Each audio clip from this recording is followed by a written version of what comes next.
La France, pays de l'amour, pays de la bouffe, pays de la carte vitale, mais également pays où tu te demandes s'ils ont pas fumé 2-3 bêtes avant de faire le système scolaire. C'est de la dope. Faire du 8h-17h toute la semaine, rentrer chez soi, crever, voir que sur Pronote, madame, profe d'espagnol, au lieu de bouffer sympa et là devant Coco, t'as mis un petit contrôle sur tout le chapitre. Pour le lendemain, en plus, y a de quoi devenir un antagoniste. Et quand tu oses te plaindre que t'es fatigué, on va te dire, oh les gars, ça, il faut dormir la nuit. C'est 10 heures par nuit normalement, je l'ai vu sur Facebook. Bah ouais, bravo, on va tous se coucher à 18h, ça va être drôle. Pareil pour les notes, c'est de la merde. On est souvent noté sur 20, mais des fois, ils pètent un boulot et tu te retrouves avec des notes sur 30, sur 40, sur 60, avec en supplément le coef de merde, allant du petit coef 0,5 à des coefs de 16 pour le bac de spécialité merde. Normalement, dans un monde civilisé, le coef dépasse pas la note, sauf en maths et en espagnol. D'accord, c'est les jokers, c'est les copains. Bref, autre bourde du système, le brevet, trouvez-moi plus inutile que le brevet. On nous met la pression depuis la 6ème en disant, oh mais le brevet c'est super important, hein. Si vous l'avez pas, vous crevez. Alors que non, c'est nul. Tu le reçois, t'es content 5 minutes et tu le fous aux chiottes. Et pas en tant que cadre. Clin d'œil. Pour continuer dans l'inutile, parlons de l'art plastique. C'est quoi cette merde? Déjà, la plupart des profs de cette matière étaient soit inactifs, soit pas là. Tu foutais tellement rien que quand tu faisais un trait sur une feuille, le prof était ému. La matière ne servait qu'à augmenter la moyenne. Même moi, avec mes bonhommes bâtons anorexiques, j'arrivais à avoir une bonne moyenne. Mais le système a fait pire. Vous l'attendiez tous. Le célèbre algorithme qui détruit des avenirs. Votre majesté, la sainte merde. Parcoursup.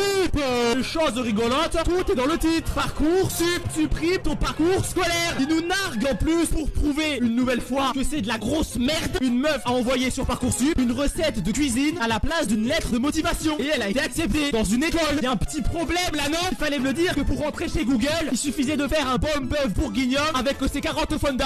Bref, j'ai aussi envie de râler sur la cantine, car c'est une vraie merde. Déjà, c'est pas bon, je vous apprends rien, mais s'il vous plaît, faites un effort sur le pain, merde. C'est de l'obsidienne le truc. C'est un parpaing. C'est un parpaing. Tu peux faire ton CAP maçonnerie avec, ou jouer à la pétanque avec les collègues.